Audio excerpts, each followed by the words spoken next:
Throughout life, you'll meet a lot of different people, and it's an almost impossible statistic to work out, but some liberal estimates take it to be sort of 8,000 to 10,000 on average. And some of the people you meet will know other people you meet, and the circumstances in which you've met said person allows that. If you meet someone through a school class, they are just as likely to know another person you've met through that same school class. But if you know someone from something a bit far removed from another person, it becomes less likely that they will know the other person, although they may have a mutual friend or something, depending on, the area you found them in. But it goes even so further that some of these people will never know the people that you have met, and will never have any possibility of knowing that person you have met.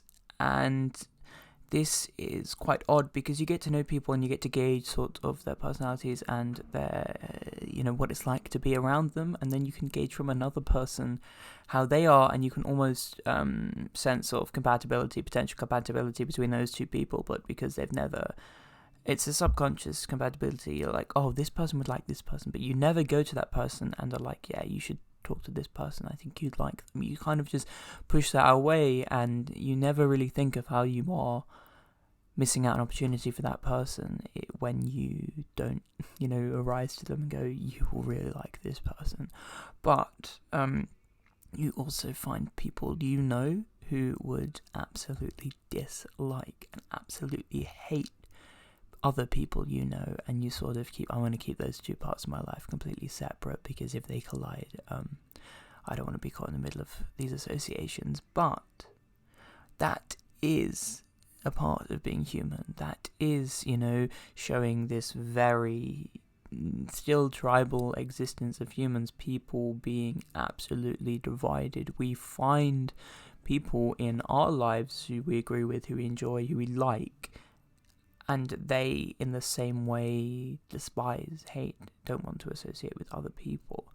We find our connections will never be the same as someone else's can be, because the connection between a person is a two-way thing. It's you to them, it's them to you, and if someone else has another connection sort of similar, it can't be the same, because it's them to them. They don't have the you, so therefore there must be something within the individual person that defines this connection, because you never find that same bond twice.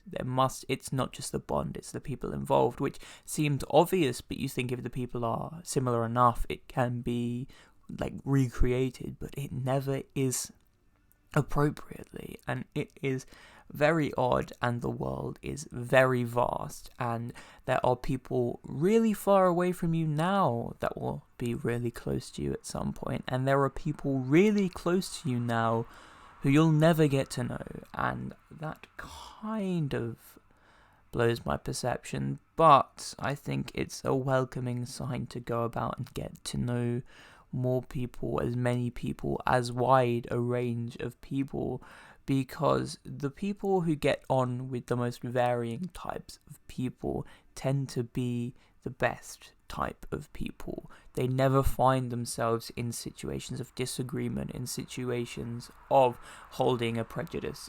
They are too open for narrow-minded mindsets to push into them. The pipelines of certain, hates don't get into them, because the loving expanse of everyone is already within them. So take this as a message to speak to someone you wouldn't have, or, further a relationship with someone you think you could be close to, or, introduce a friend of yours to another friend who you think could be great friends themselves.